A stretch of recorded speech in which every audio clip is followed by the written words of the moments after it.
Saludos amigas y amigos de Principalmente, su programa de interés jurídico e institucional.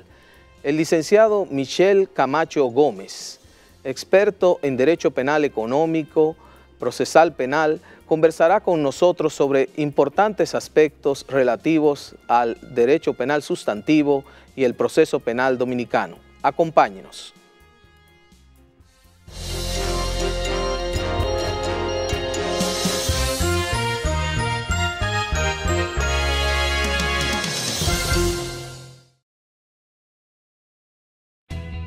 Desde el 1989, Seaboard se convierte en la primera generadora privada de energía de República Dominicana. En el 2012, reemplaza sus unidades de generación por la unidad Estrella del Mar 2, que opera con gas natural como combustible, armonizando con el medio ambiente y poniéndose a la vanguardia en la producción de energía limpia. Seaboard, comprometidos con la satisfacción de sus clientes, el desarrollo nacional y el medio ambiente.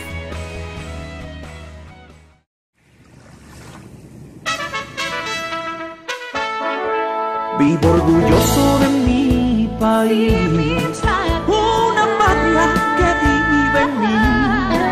Como soñó Juan Pablo Duarte, dominicanos hasta el fin. Somos dominicanos. Somos dominicanos. Somos bandera y paz. Somos el sentir de Duarte, tierra de gloria y libertad. Somos dominicanos. Somos bandera y paz. Un pueblo soberano. Somos el sentir de Duarte, tierra de gloria y libertad.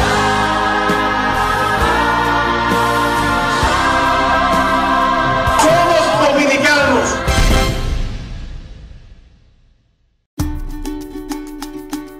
Soy Francisco Núñez, tengo 40 años y soy dominicano. Tengo 10 años en el transporte y, aunque suene extraño por las complicaciones de la calle, a mí me gusta lo que yo hago. Yo lo disfruto, porque a mí me gusta servirle a la gente. Porque al final del día considero el valor de mi esfuerzo. Así mismo es, amo lo que soy y amo lo que hago. Mi nueva cédula de identidad y electoral es el documento que garantiza que como yo no hay dos. Como tú, no hay dos. Cambia tu cédula. Es útil, moderna y segura. Junta Central Electoral. Garantía de identidad y democracia.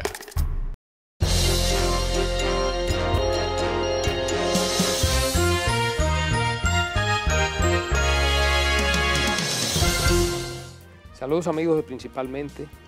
Hoy contamos con la presencia de un joven profesional del derecho aquí en Principalmente, destacadísimo. A pesar de su juventud, es catedrático universitario en varias universidades, pero además con un constante y sistemático ejercicio profesional en los tribunales de la República. Un joven que tiene varias maestrías fuera del país. Para mencionar alguna, la principal, la Universidad de Georgetown, una de las universidades mejor ranqueadas del mundo. E igualmente ha cursado maestría de Derecho Penal Económico en la Universidad de Buenos Aires. O sea que estamos hoy con la presencia del licenciado Camacho, Michel Camacho Gómez, por cierto también de la tierra nuestra, de Ocano. Nada, Michel, para nosotros aquí en Principalmente, Ramón, Pedro y un servidor, la verdad es que es un honor tenerte aquí. Debo decir que Michel también nos acompañó como profesor de la Escuela Nacional del Ministerio Público en la administración nuestra, en la Procuraduría General de la República y siendo Ramón director de la Escuela Nacional del Ministerio Público. Nada, Michel, bueno, un placer tenerte aquí para que conversemos sobre esos temas que tú manejas, el procesal penal, derecho penal económico. Mira, Michel, entrando en materia, el derecho penal económico ya se ha venido convirtiendo prácticamente en una rama independiente del derecho penal. derecho penal clásico, y esto ha sido como consecuencia precisamente de todo el proceso de globalización que ha traído como consecuencia la proliferación, si se quiere, de una serie de tipos penales que de una u otra manera se convierten en delito o crimen transnacional. A pesar de que también el derecho penal económico tiene su característica propia dependiendo del país o el estado donde se cometa ese tipo penal. ¿Cómo es la configuración actual que se le da desde el punto de vista argumentativo, desde el punto de vista jurídico, a esta, si se quiere, nueva rama del derecho? Bueno, primeramente, gracias por la invitación. Yo soy el que me siento distinguido por este gran panel al que le guardo una alta consideración. La necesidad de que exista una disciplina o una categorización aparte de un derecho penal denominado económico ha sido por la complejidad que reviste el tema, y eso se puede verificar en dos vertientes. Un primer vertiente es la complejización del conflicto económico per se, a diferencia de los denominados delitos tradicionales, robos, homicidios, la misma estafa, por ejemplo, y el abuso de confianza, el 405 y 408 del Código Penal está desde los códigos napoleónicos casi intactos. Pero evidentemente que el nivel tecnológico, el nivel de desarrollo de las relaciones comerciales y de negocio es mucho más sofisticado en el día de hoy. Entonces eso plantea al legislador, por un lado, en un nivel teórico, plantea al legislador decir, bueno, ¿cómo yo voy a capturar normativamente estos conflictos para que entonces puedan ser criminalizados? Y esto plantea problemas del índole desde el punto de vista de los principios que restringen al legislador a la hora de él formular un tipo penal. Principio de legalidad, claramente. Cuando estamos frente a delitos tan complejos, tan vivos, conflictividad tan dinámica que cambia mes a mes, día a día, y que precisamente se caracteriza por eso, allí donde hay una regulación, esta migra y cambia a otra forma. Entonces, el legislador se ve en la necesidad de construir y de formular los tipos penales de manera abierta, es decir, sin necesariamente circunstanciar o identificar específicamente la conducta que va a perseguir.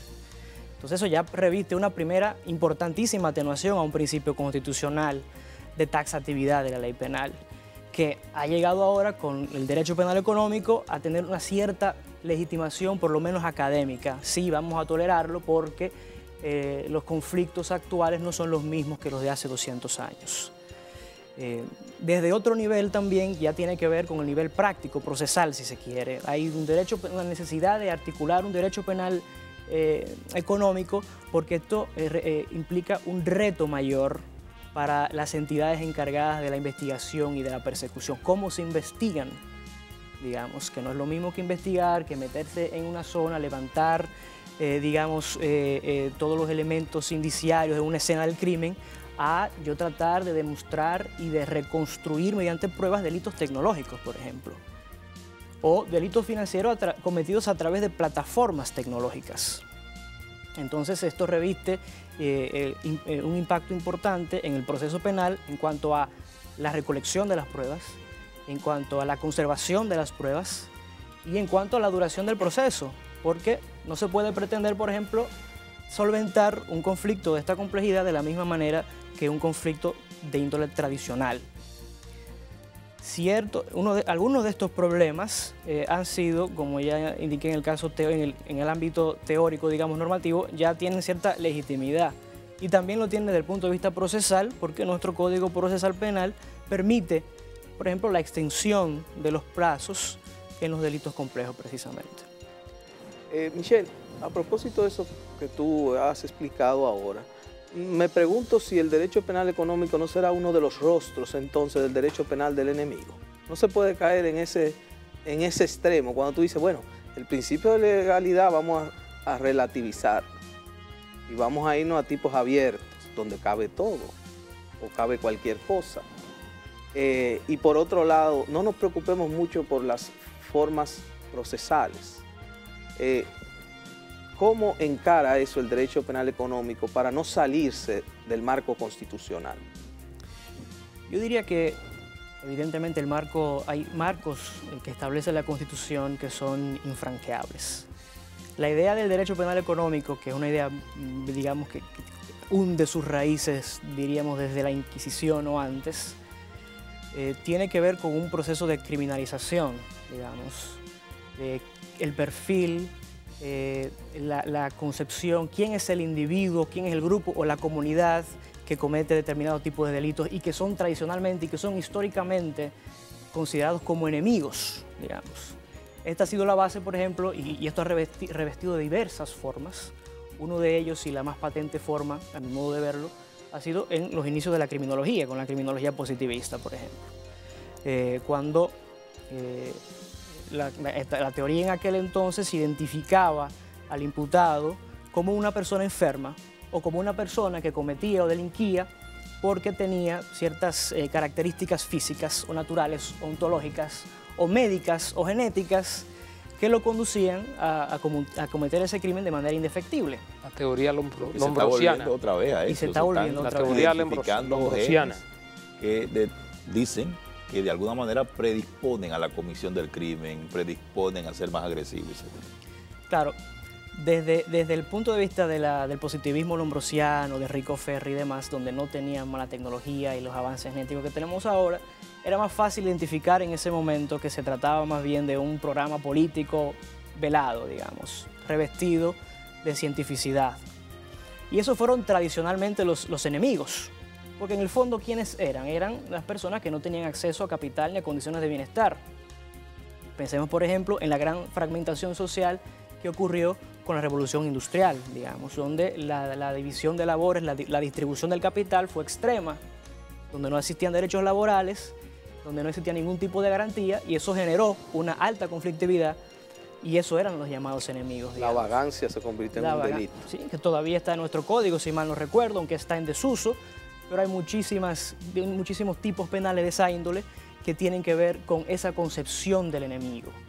Pero desde el punto de vista del derecho penal económico, que fue concretamente tu pregunta, es más complejo el tema, porque tiene que ver con la incapacidad que tiene el derecho penal, que ha sido concebido desde los principios liberales, es decir, del individuo que se está enfrentando al Leviatán y que necesita revestirse de la libertad, de la privacidad, de la dignidad, etc.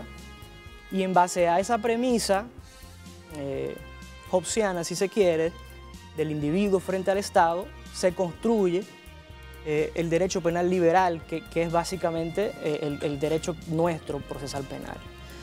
Pero las herramientas y ese aparato principista no son adecuadas necesariamente para las nuevas conflictividades en un Estado que es mucho más complejo, que reviste de mayores dimensiones sociales y políticas y económicas que los que en ese momento, cuando se originó un derecho, que es el que tenemos hoy. Eso no significa en modo alguno que esté desfasado, sino que como lo enfrentó el Código Civil en la Revolución de Maquinistas, como se llamó en algún momento, como lo enfrentó el derecho napoleónico con esta idea de que los códigos atrapaban todo el derecho y se quedaban atrapados en el código, pues el proceso penal de vertiente o de índole principista liberal tiene que enfrentar ese gran reto.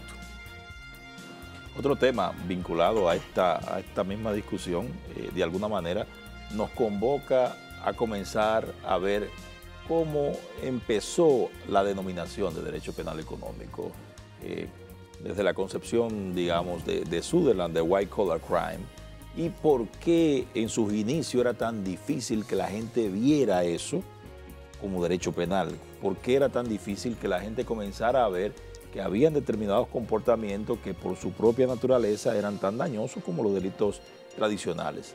Eso, por un lado, que me gustaría saber tu opinión, y también si esta ralentización, esta flexibilización de las garantías no solamente se refiere a las garantías sustantivas del proceso, a las del derecho penal, sino también a las procesales y cómo operan más o menos en la práctica.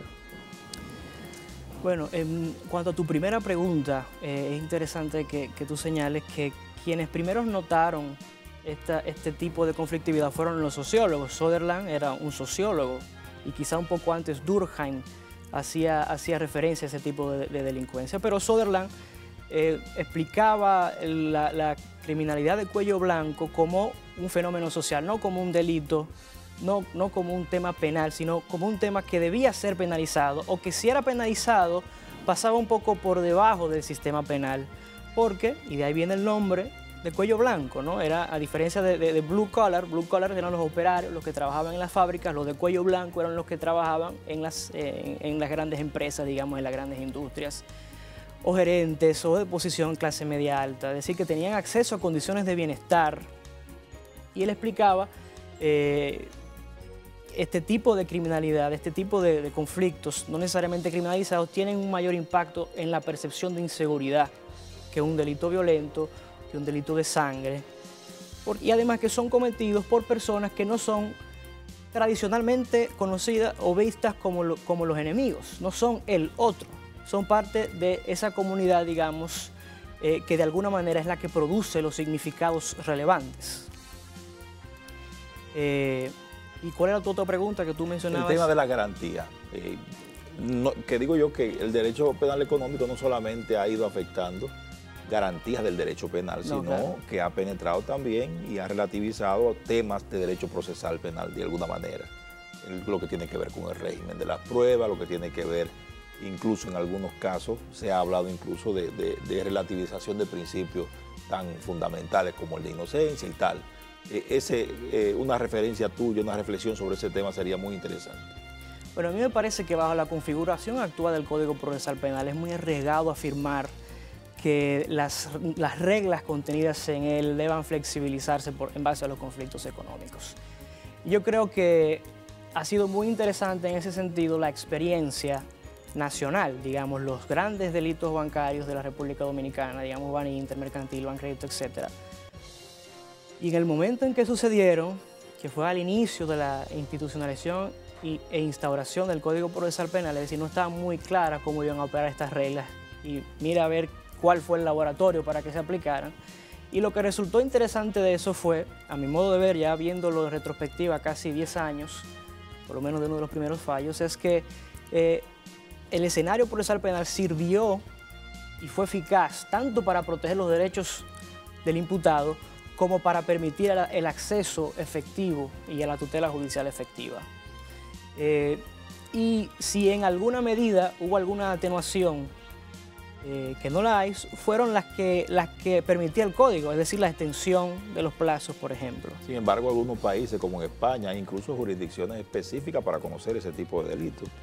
Y quería yo agregar a la pregunta anterior, si no te parece que hasta cierto punto la creación de una jurisdicción específica para procesar delitos económicos pudiera de alguna manera afectar lo que podrían ser garantías orgánicas del proceso. Claro, esa pregunta ya apunta a una discusión político-criminal, digamos. ¿En qué medida, como política pública, se requiere de una instancia especializada para ese tipo de conflictividad? Y yo diría que si nos tocara, o a mí me tocara tomar ese tipo de decisión, yo me imagino que las preguntas razonables serían cuál es el volumen de estos casos, cuál es el nivel de dañosidad de estos casos, cuál es el nivel de complejidad, cuál es la necesidad de especializar a jueces únicamente para ese tipo de casos. Y ya eso respondería a un análisis de índole empírico incluso y fáctico, para que de ahí pudiéramos ya llevar la discusión a otro nivel. ¿Por qué no lo siguen llevando los jueces penales, digamos, como lo están haciendo ahora? Michel, cursa en el Congreso Nacional una reforma a nuestro Código Penal. Sabe que nuestro Código Penal, a pesar de que con el pasar de los años ha tenido algunas modificaciones mediante ley, no se había acometido una reforma integral del mismo. El código que viene del Código Penal napoleónico del año 1804 y que se incorpora al sistema jurídico dominicano en 1889, obviamente ya no se corresponde con la realidad social, política y cultural de República Dominicana. La sociedad dominicana ha avanzado y con ella también han avanzado nuevas modalidades de crímenes inéditas hace una década, 2 décadas en nuestro país. Desde tu punto de vista, ¿cuáles son los elementos novedosos, si es que tú has tenido la oportunidad de ver la reforma que cursa en el Congreso Nacional del nuevo Código Penal Dominicano, y cuáles elementos tú entiendes que deberían incorporarse, como por ejemplo esto que tú acabas de mencionar, de estos derechos penal económicos, si están recogidas y si todavía merecen mayor profundización las que están pendientes de ser aprobadas en el Congreso Nacional? Sí, yo he tenido poco contacto con el anteproyecto de código, acabo de llegar de Washington hace poco, pero sí vi varias versiones iniciales del mismo, y lo que más me agradó ver es que se ha capturado los principios esenciales de la Constitución. Se han codificado principios que, si bien están en la Constitución, son necesarios también que estén siempre en la conciencia del juzgador y de las partes. Esto ha funcionado muy bien en el ámbito procesal penal, donde se constitucionaron los derechos también. Ha elevado muchísimo el discurso forense y también la argumentación y también el contenido de las resoluciones. El hecho de que se incluya también los principios constitucionales en el Código Penal creo que es un avance importante. Otro avance importante también que tiene el proyecto es la incorporación de elementos de dogmática general en el Código Penal. Es decir, para mí más importante incluso que las formulaciones normativas, que ya es bastante claro que es necesario. Como usted ya bien dijo, tenemos un código que tiene más de 200 años, está desfasado. De modo que la parte especial que incorpora el Código Penal estaba ya vencida, digamos, que sucediera. Pero más importante para mí es aún que se incorporen los elementos de la dogmática general, es decir, de la teoría del delito. Si algo, yo he ejercido bastante tiempo ya, como para darme cuenta por lo menos, de que si algo no existe es en el plano dogmático, es decir, del derecho penal sustantivo, es un discurso común de cuáles son los criterios, cuáles son los conceptos, que por lo menos tenemos que convenir la contraparte, el juez y la otra parte, digamos. ¿Cuáles son los criterios en base a los cuales nosotros vamos a valorar las conductas? Yo creo que en el plano procesal penal el debate es muy bueno, los abogados son muy procedimentalistas, es mi experiencia en forense, digamos, pero hace falta, y esto puede contribuir a esto sustancialmente el Código Penal, elevar más el nivel de discurso dogmático en cuanto al derecho penal sustantivo. Uno esperaría que la actividad académica sea la que preceda a la intervención del legislador en esto. ¿Qué tanto se han actualizado, digamos, los planes de estudio? ¿Seguimos aferrados al mismo arsenal argumentativo y de explicación del derecho penal, digamos, con la dogmática francesa? ¿O esta explicación de la teoría del delito es ya dominante en nuestras universidades? Yo diría que yo tengo dando clases desde el 2007 y no soy yo el único, ustedes también, digamos. Hemos servido, creo yo, de entes de transformación, digamos, de lo que se está impartiendo en las universidades y en las aulas universitarias. No solamente con el tema del derecho penal y procesal penal, sino también incluso con el tema del derecho de la criminología. Pero sí se requiere de una revisión a fondo del plan de estudios, porque con lo que yo me topo es que tengo un plan de estudios que ha sido concienzudamente elaborado, pero que responde a otro paradigma. Y como tú bien anotaste, interesantemente, las leyes han cambiado primero que la configuración del plan de estudios universitarios. Entonces, en cierta forma, y por más que uno trate, el discurso está latente, el discurso está ahí y se puede colar. Sí, porque lo que le enseñamos en la universidad muchas veces es el viejo paradigma. Y por ejemplo, trataríamos nosotros de incluir doctrina actual y trataríamos nosotros de incluir los conceptos de la dogmática. entre paréntesis, un buen ejemplo de eso es la Escuela del Ministerio Público, donde está totalmente dentro del nuevo paradigma. Pero dentro de las demás universidades, creo que es necesaria una readecuación profunda, porque aunque uno intente dar doctrina dogmática moderna, intente introducir este nuevo paradigma, uno está supeditado un poco al programa como está planteado. Uno no tiene total libertad para cambiarlo, y en cierta forma lo que uno trata es de ajustarlo un poco para que uno pueda transmitir lo que uno entiende que es necesario en base a este nuevo marco legal dentro del sistema penal.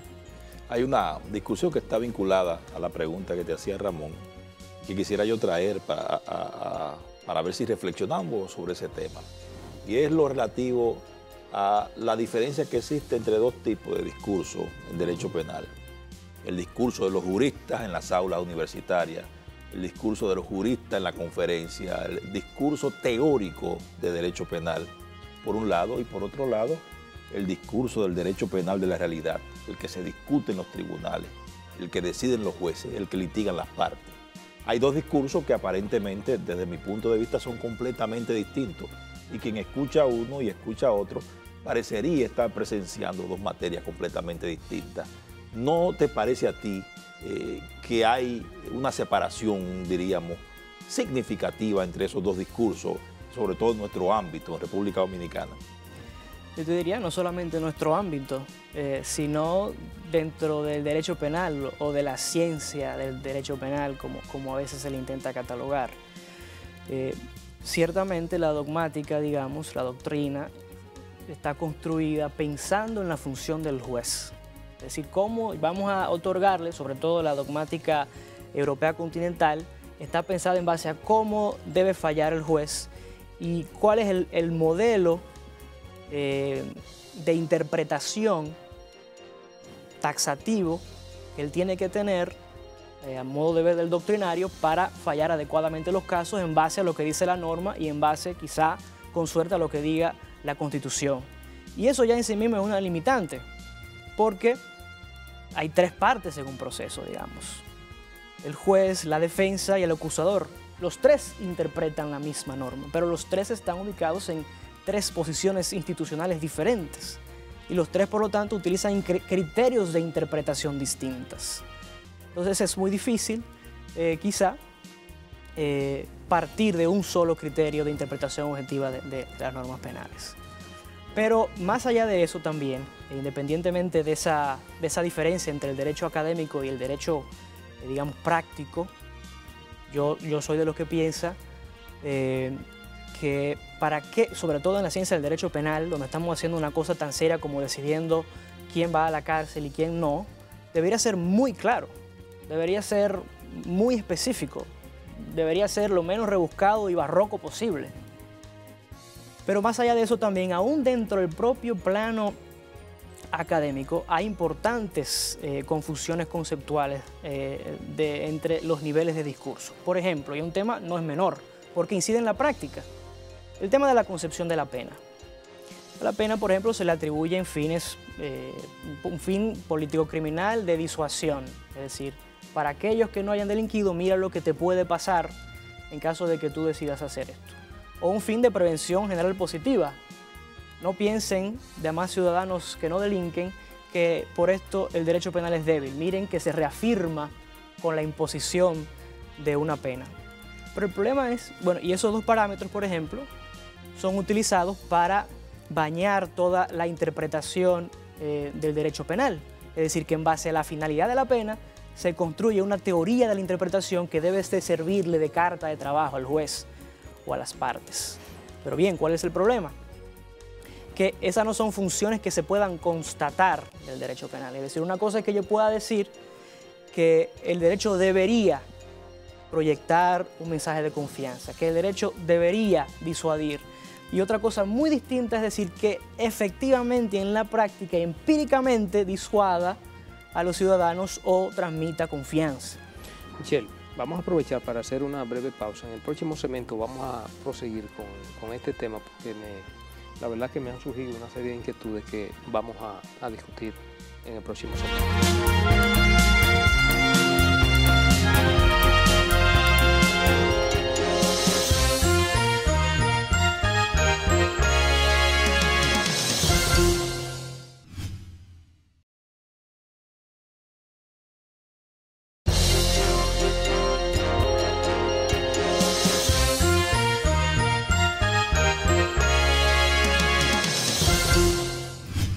Estimados amigos, principalmente hoy contamos con la grata presencia del licenciado Michel Camacho Gómez. Michel, tratábamos un tema y me surgieron varias inquietudes. Esto tiene que ver sobre todo con en lo que se refiere a las penas, el poder disuasivo de las penas. Estamos frente a un sistema de justicia retributiva que lo precede la Inquisición, la pena de muerte. Hemos visto a todo lo largo de la historia de la humanidad, sin embargo, que la dureza de la pena no previene ni, vamos a decir, reduce los índices de criminalidad en las diferentes sociedades del mundo. Por eso, incluso sociedades avanzadas, sociedades modernas, han puesto la vista hacia otro paradigma de hacer justicia. Incluso ya se está hablando de la justicia restaurativa, fruto del fracaso experimentado por la justicia penal. Tenemos, por ejemplo, el caso más paradigmático nuestro y que es el ejemplo a seguir por las sociedades básicamente latinoamericanas, que es el caso de los Estados Unidos. Estados Unidos es uno de los países del mundo que tiene, yo creo que es el que tiene el mayor nivel de prisionización del mundo. Cerca de 4 millones de personas privadas de libertad en las cárceles norteamericanas. Sin embargo, el crimen y el delito sigue por sus anchas en los Estados Unidos. Hay un fracaso del último eslabón del sistema penal, que lo es el sistema penitenciario, pero eso no es solo un fracaso en sociedades como los Estados Unidos, es un fracaso, si se quiere, a nivel global del sistema penitenciario. Fíjate que en República Dominicana se ha tratado de darle un nuevo impulso a lo que es el sistema penitenciario con la instauración de un nuevo modelo penitenciario que tiende más bien a la reinserción social de aquellas personas privadas de libertad, con un enfoque humano tendente a la rehabilitación de ese individuo que de una u otra manera le ha fallado a la sociedad, que ha delinquido por múltiples causas, dentro de las cuales puede mencionarse, por ejemplo, la exclusión social, la falta de oportunidades, etc. Pero lo mismo sucede en otras sociedades desarrolladas. ¿No crees tú que la dureza de las penas, que incluso en nuestro Código Penal, proyecto de Código Penal, se endurecen las penas? Se habla ya incluso de penas hasta de 60 años. Con cúmulos. Con cúmulos de pena. Y la pena máxima de 30 a 40 años de prisión. La pena de muerte, o sea, la pena capital, que todavía está vigente en muchos estados, tampoco el poder disuasivo ha logrado contener o disminuir los índices de criminalidad. Estamos frente al fracaso de la política penal, política criminal, o esto significa que la justicia retributiva, que ha sido el paradigma que ha imperado por todos estos siglos, ya está en una etapa de decadencia y habría que poner la vista hacia otro paradigma, hasta otro sistema de hacer justicia, como el que ya otras sociedades avanzadas están mirando como la justicia restaurativa? Yo pienso que lo que ha fallado no es tanto la política criminal o la política penal, sino la forma como ella se hace, que radica en el exceso de confianza en la pena, digamos. O sea, la pena se le atribuyen muchas cosas, como decíamos anteriormente. Hace muchas cosas, para mucha gente puede hacer maravillas, digamos, disuadir, convencer, pero muy pocas de ellas se han demostrado, si acaso algunas se han demostrado. Según tengo entendido, ningún de ese fin se ha demostrado. Y esto se ha discutido muchísimo en diferentes planos. En un plano, por ejemplo, quizá más teórico, los filósofos de la hermenéutica, Gadamer, Ricoeur, dicen, por ejemplo, ¿cómo es posible que se pueda establecer un concepto general a una acción social que se produce en el marco de un Estado plural, ¿no? Es decir, diferentes actores de diferentes proveniencias que le van a atribuir un significado de acuerdo a la cosmovisión que ellos tengan? Entonces, asegurar que va a disuadir a todos es muy difícil cuando hay diferentes comunidades de interpretación. Por ejemplo, un caso muy concreto es que hay comunidades en República Dominicana que, lejos de sentirse seguras del sistema penal o con el sistema penal, se sienten amenazadas. Porque cuando se desplazan las entidades, digamos, del sistema penal, sienten que no lo hacen para protegerlos, sino para oprimirlos. Entonces, cuando ellos ven ese ejercicio punitivo, sienten lo contrario. No están sintiendo disuasión ni confianza, están sintiendo miedo o rencor incluso. Entonces, es difícil asegurar, incluso desde ese plano teórico que se puede traducir a lo fáctico, es difícil asegurar que tenga un factor, un concepto o que sirva como una medicina para todos los males. Entonces, por ahí empieza el primer problema, ese exceso de confianza. Zaffaroni tiene una metáfora muy interesante, que por ejemplo uno va al carnicero y le va a pedir que le venda un boleto de avión. El carnicero le dice, no, yo lo que corto es carne, yo no vendo boletos de avión. Es un poco lo que nosotros, lo que estamos acostumbrados a pedirle del derecho penal, con la complejidad de que, a diferencia de otras ramas sociales, es quizá la más visceral o la que más se presta para discursos emotivos.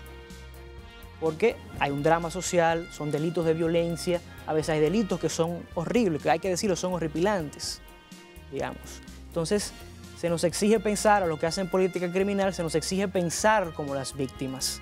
Y no hacerlo, no pensar como las víctimas, implicaría quizá una suerte de indiferencia o de frivolidad.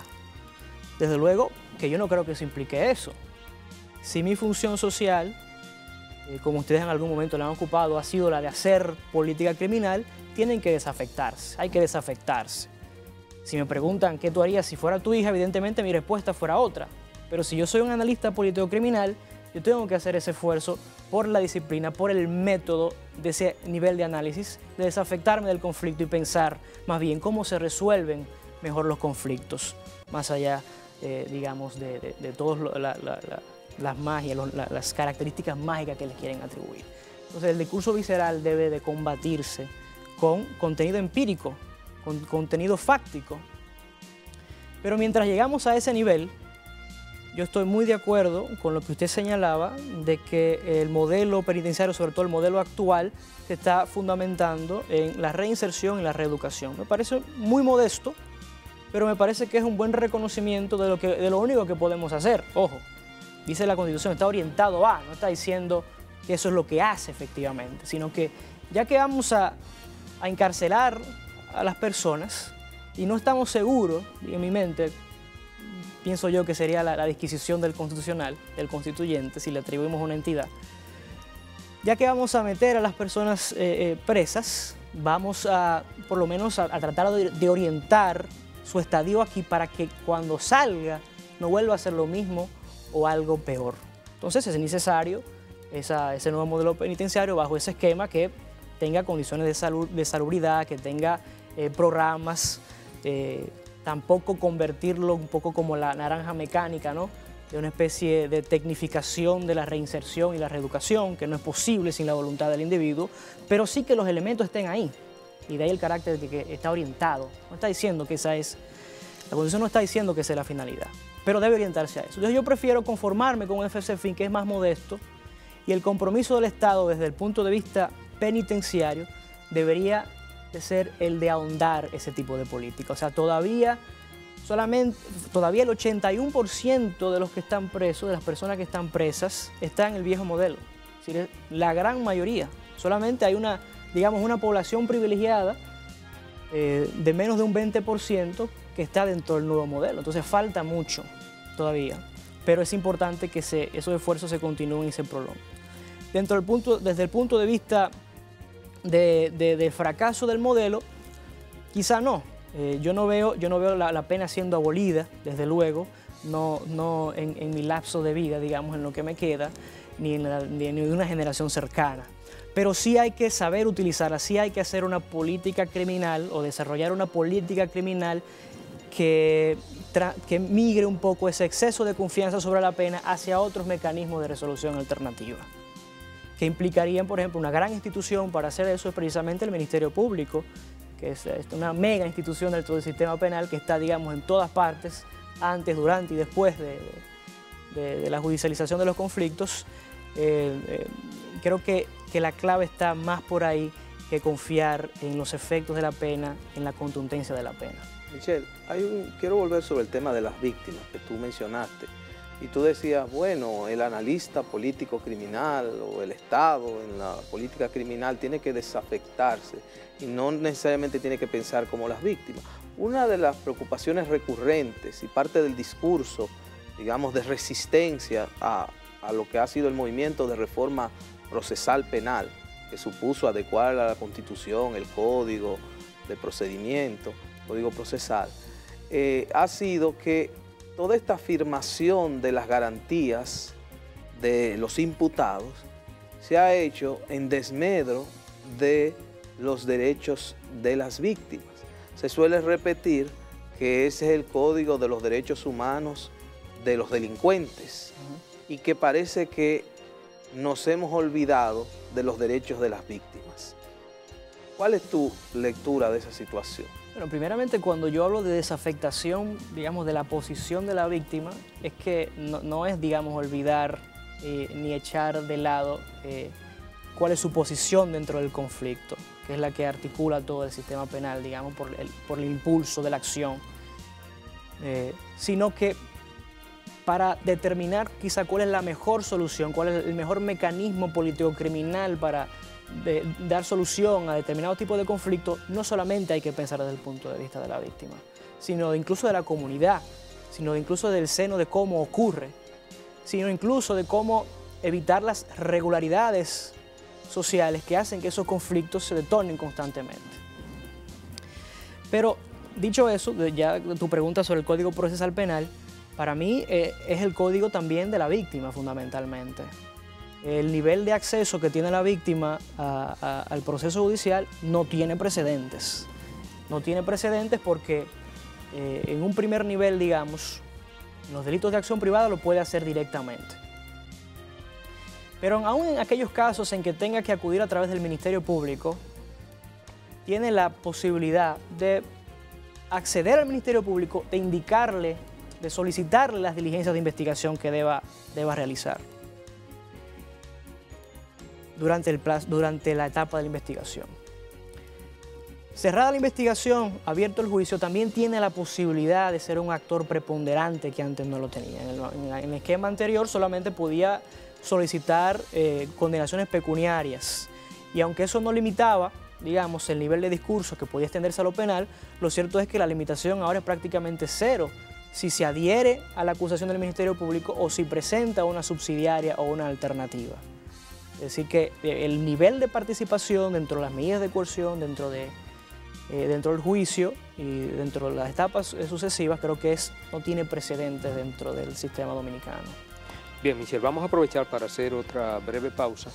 En el próximo segmento vamos a seguir destacando este y otros temas de sumo interés para los amigos televidentes.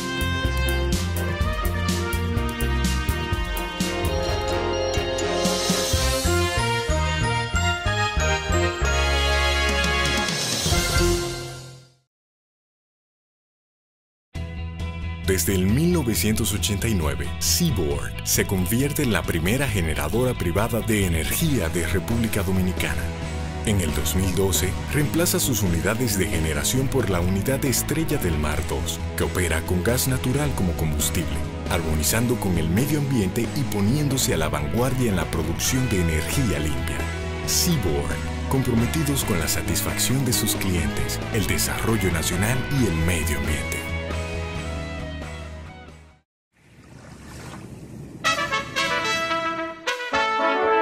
Vivo orgulloso de mi país, una patria que vive en mí, como soñó Juan Pablo Duarte.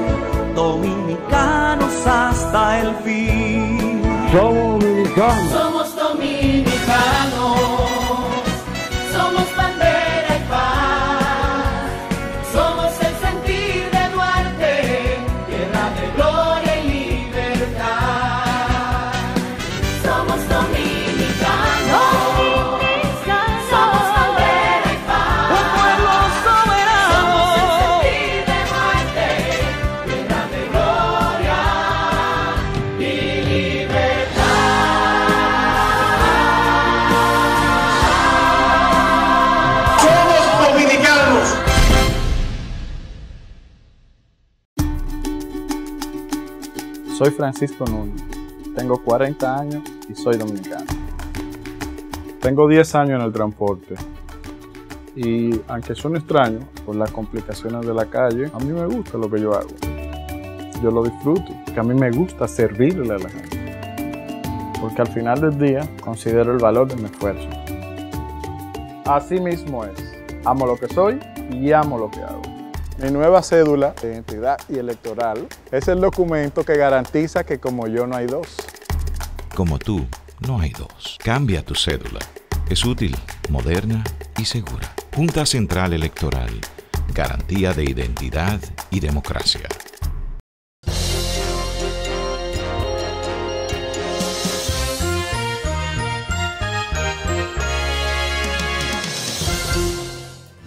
Seguimos, amigos, principalmente hoy con la presencia del licenciado Michel Camacho Gómez.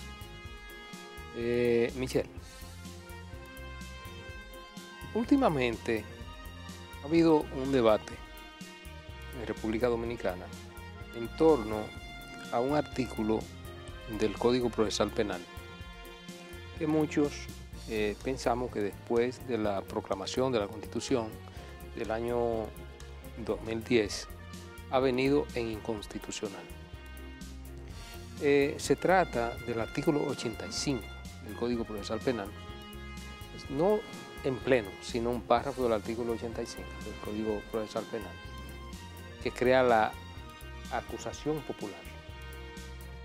Sucede que la acusación popular viene del derecho romano, de la antigua Roma, y se mantuvo en uso en muchos países, sobre todo de raíces romano-germánicos, hasta el año 1792.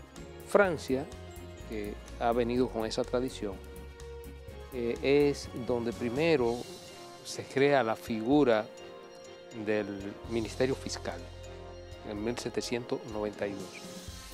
Los franceses, que siempre han tenido una lógica de la concepción jurídica,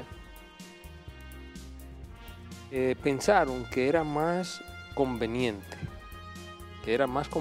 poner en manos la representación de la colectividad en 300 funcionarios que delegarla en 3 millones de habitantes que tenía Francia para aquella época. Pero igualmente con Francia eso fue desapareciendo de la faz de la tierra. La figura del acusador popular desapareció en toda Europa y luego en todos los países que tenían la influencia de Europa. Sin embargo, modernamente esa figura fue rescatada en el caso de España con la modificación de la Constitución española en el año 1978.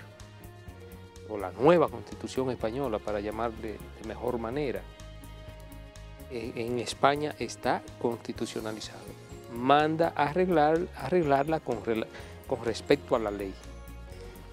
Los españoles se dieron cuenta de los problemas que esto pudiera generar en el futuro y lo han ido reglamentando, el asunto de la acusación popular, a tal punto de que cualquiera se puede querellar contra cualquiera, incluso sin ser víctima. Ahora bien, eso tiene una serie de condicionantes y, por ejemplo, para mencionarte un caso, tú te quieres querellar contra cualquier funcionario o contra cualquier particular sin tú tener un interés legítimamente protegido. Ahora bien, tú tienes que hacer el depósito de una fianza.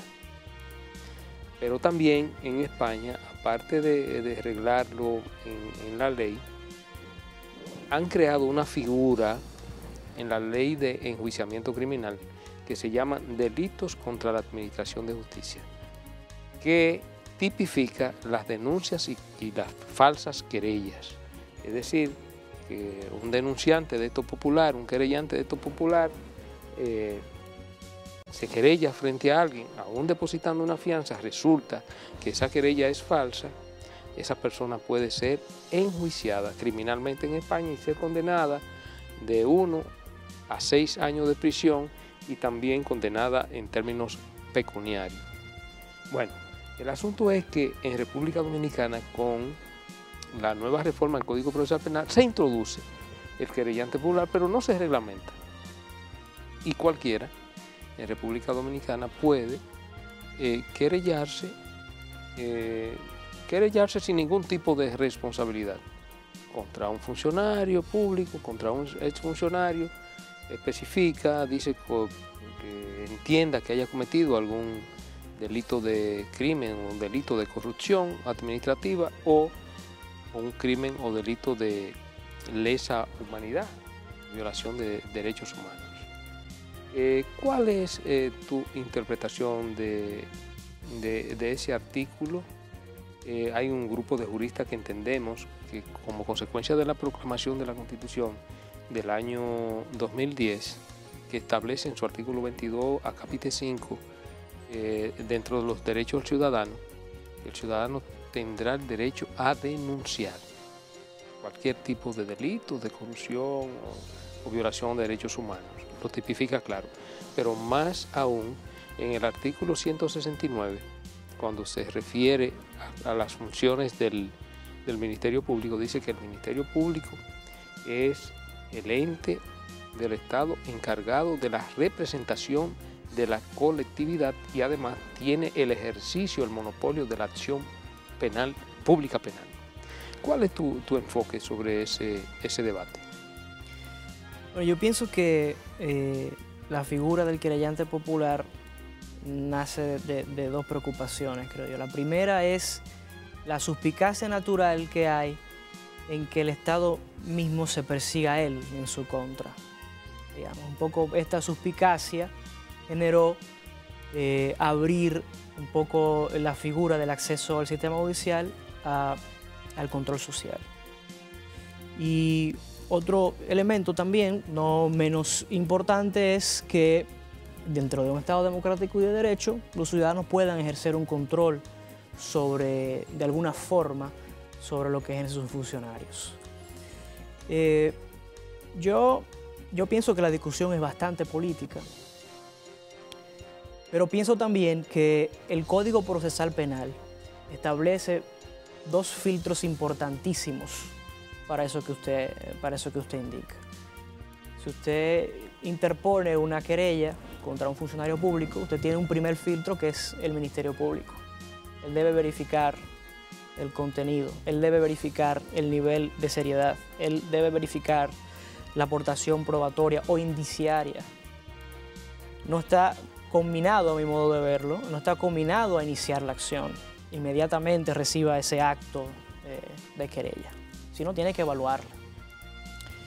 Y en segundo nivel, en un segundo plano, si ese ciudadano, caso por ejemplo en que le sea declarada inadmisible o archivada la querella, ese ciudadano puede objetarla y dirigirse a una autoridad jurisdiccional y decirle y revisarla nuevamente, quizás hacer el mismo análisis que hizo el Ministerio Público como una suerte de segundo grado y determinar si procede o no, que creo que son niveles importantísimos que garantizan de alguna forma que lo que finalmente vaya a juicio, sí va a juicio, ha pasado por dos sedazos jurídicos y procesales que eviten chicaneras y que eviten querellas que sean frontalmente políticas o politizadas. Michelle, perdón. Sí. Con relación a su otro argumento sobre la Constitución, el Ministerio Público tiene, sí, cierto, el monopolio de la acción, pero el mismo código matiza ese monopolio porque existen, digamos, las acciones privadas, existe el acompañamiento de la víctima, aún en los casos de acción pública, conjuntamente con el Ministerio Público.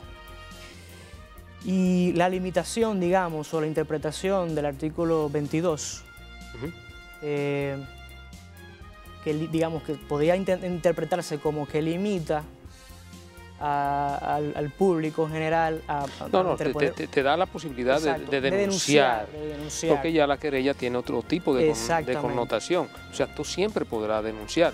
¿Dónde tú irías? Bueno, al Ministerio Público, que es el representante de la colectividad. Por eso decimos, en la combinación del artículo 22, 169, entonces estamos frente a ese párrafo del artículo, estamos frente a una inconstitucionalidad que los constitucionalistas dan en llamar inconstitucionalidad sobrevenida. Es decir, porque se produce después de. Sí, pero bueno, yo lo que no veo es la contradicción entre ese piso que establece la Constitución, que puede denunciar, y esa posibilidad que tiene el ciudadano a través del Código Procesal Penal de querellarse, porque lo que está permitiendo son dos niveles de acceso distintos, pero no incompatibles. La Constitución pone un suelo, incluso los principios de progresividad de los derechos permiten y establecen que la Constitución es solo el suelo para que los derechos sigan, digamos, judicialmente y quizá legalmente desarrollarse. Por lo tanto, si el Código Procesal Penal establece que la sociedad puede querellarse, no está siendo incompatible con ese nivel de acceso mínimo que le está permitiendo. De modo que, diríamos, podría interponerse la querella sin que se vulnere la Constitución. ¿Tú no has considerado que en esos casos que son de acción pública pura, digamos, y que no hay víctimas individuales, se estaría entonces añadiendo otro acusador, agregando un acusador, porque el acusador popular no desplaza al Ministerio Público? Entonces, yo entiendo lo que tú dices como de progresividad o de piso, si lo veo desde el punto de vista de algunos derechos que puede tener la sociedad, pero frente al derecho concreto de los imputados, que son los que sí sufren la persecución penal, eso no podría ser visto más como un límite que como un piso sobre el cual se puede construir un régimen más gravoso. ¿No sería más gravoso tener que enfrentarse a dos acusadores? Pero es más que eso, y me agrego al punto, es que no serían dos acusadores, podrían ser 1000 acusadores. O sea, el déficit de reglamentación crea la posibilidad de que en un proceso penal donde se persigue a una persona imputada de un delito, existan 15 personas o 20 personas constituidas en actores civiles y que cada uno de ellos postule en el proceso penal con 2 o más abogados incluso, porque aquí se habla de una especie de igualdad que es simétrica, o sea, como el imputado tiene 3 abogados, cada querellante puede tener a su vez 3 abogados más. Si son 10 querellantes, serían 30 abogados en un proceso penal. ¿Cómo el proceso penal está diseñado para tolerar una cuestión tan absurda como esa? O sea, la norma, aunque quizás en un momento quiso proteger algo que era de valor, el mecanismo utilizado para crear esa estructura es un mecanismo que es a todas luces irrazonable. Por eso los españoles fueron recortando el camino diciendo, bueno, usted va a querellarse, está bien, queréllese, pero usted deposite una fianza. Deposite una fianza, actúe de manera conjunta con tantos abogados que representen a todo el mundo. Las posibilidades que usted tiene de si acusa falsamente son tales o cuales. Ha creado mecanismos para lograr que se ejercite el derecho, pero al mismo tiempo evitar que despropósitos que pueden producirse en cualquier sitio hagan que una persona acuse por fines que no son los más correctos, sobre todo cuando los ejemplos que existen en derecho comparado apuntan a que en muchos casos las acusaciones no se hacen con un fin de proteger a la colectividad, sino de satisfacer intereses que son muy particulares de los que acusan, y que tampoco a través de ellos se protege ningún bien que pertenece a todo el mundo, porque ¿cómo asegurar que un acusador específico representa a una colectividad? Entonces hay una serie de elementos que es preciso ponderar al momento de determinar cómo va a operar, que no es solamente los filtros del fiscal, sino también otros elementos que hagan más justo el proceso penal, que se está convirtiendo en un proceso que desde ese punto de vista podría no garantizar los elementos indispensables para un debido proceso que el mismo código quiso garantizarle a la persona imputada. Todos esos elementos hay incompatibilidades que están en juego. Que yo no veo, porque por ejemplo el Código Procesal Penal ya permite que haya 2 acusaciones, digamos. Puede existir una acusación. Lorenzo nos está haciendo señas, parece que el tiempo se nos acabó, pero... Lo dejamos para la segunda parte entonces. Vamos a dejar el tema para una segunda parte, pero la verdad es... Me tienen que dar el derecho a la respuesta, me lo tienen que permitir. La verdad, Michel, que estudia y reflexiona sobre la posibilidad que Michel Camacho Gómez, funcionario público, sale de la función pública y 30 carajos a la vela que entienda que Michel por una u otra razón no lo benefició, le tienen odio, le ponen 40 querellas. No es posible. De todas maneras, Michel, tú quedas emplazado para una próxima oportunidad para que sigamos debatiendo sobre este tema y otros de sumo interés. Gracias a los amigos de Principalmente y gracias a ti, Michel, por estar con nosotros.